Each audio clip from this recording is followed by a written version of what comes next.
బద్ధకరత్న award ఎవరికైనా ఇవ్వాలి అనుకుంటే ఇప్పుడు మీరు చూడబోయే ఈ రోడ్డు వేసిన కాంట్రాక్టర్ని పెట్టొచ్చు. బద్ధకం అందరికీ ఉంటుంది, అది కొన్ని విషయాల్లోనే, అప్పుడప్పుడు మాత్రమే.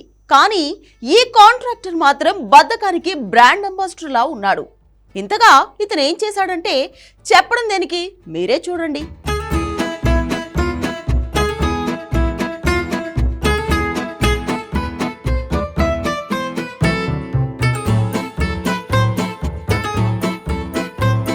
చూశారుగా, ఇది మనోడు చేసిన ఘనకార్యం. రోడ్డు వేస్తున్నప్పుడు కారు అడ్డుగా ఉంటే కారు జరిపి రోడ్డు వేయాలి, కానీ ఇలా కారు రోడ్డులో ఇరుక్కుపోయేలా రోడ్డు వేసేశాడు.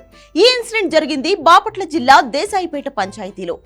అమోదగిరిపట్నం అనే గ్రామానికి రీసెంట్ గా సీసీ రోడ్డు మంజూరైంది. బుద్ధి వెంకటరమణ అనే వ్యక్తి ఇంటి నుంచి చెన్నంశెట్టి సుబ్బారావు ఇంటి వరకు ఈ రోడ్డు వేయాలి. దాదాపు 4 లక్షలతో సుమారు 68 మీటర్ల రోడ్డు నిర్మించాలి. ఈ రోడ్డు నిర్మించాల్సిన దారిలోనే ఆనంద్ అనే వ్యక్తి ఇల్లు కూడా ఉంది. ఆనంద్ తన కారును ఇలా ఇంటి ముందు పార్క్ చేశాడు. రోడ్డు వేస్తున్న విషయం తెలియక వాళ్ళ ఫ్యామిలీ వేరే ఊరికి వెళ్ళింది.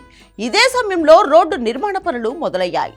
ఆనంద్ ఇంటి వరకు రోడ్డు పనులు జరిగాయి. అక్కడే ఆ కారు రోడ్డు పనులకు అడ్డుగా ఉంది. కారును వేరే దిక్కు పార్క్ చేద్దాం అనుకుంటే కారు లాక్ చేసి ఉంది.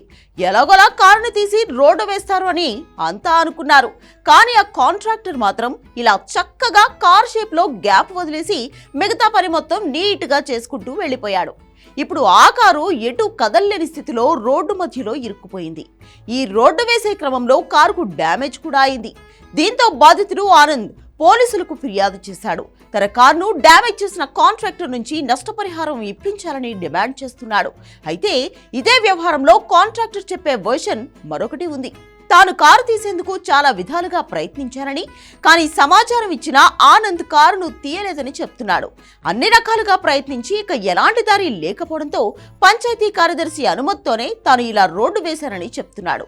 అనుమతి ఎవరు ఇచ్చినా పరిస్థితి ఎలా ఉన్నా ఇలా అడ్డదిడ్డంగా రోడ్డు వేయడంపై విమర్శలు వెల్లువెత్తుతున్నాయి. ఏంటి, రోడ్డు ఇలా కూడా వేస్తారా, ఎవర్రా బాబు మీరంతా అని షాక్ అవుతున్నారు ఈ విజువల్స్ చూసిన వాళ్ళు.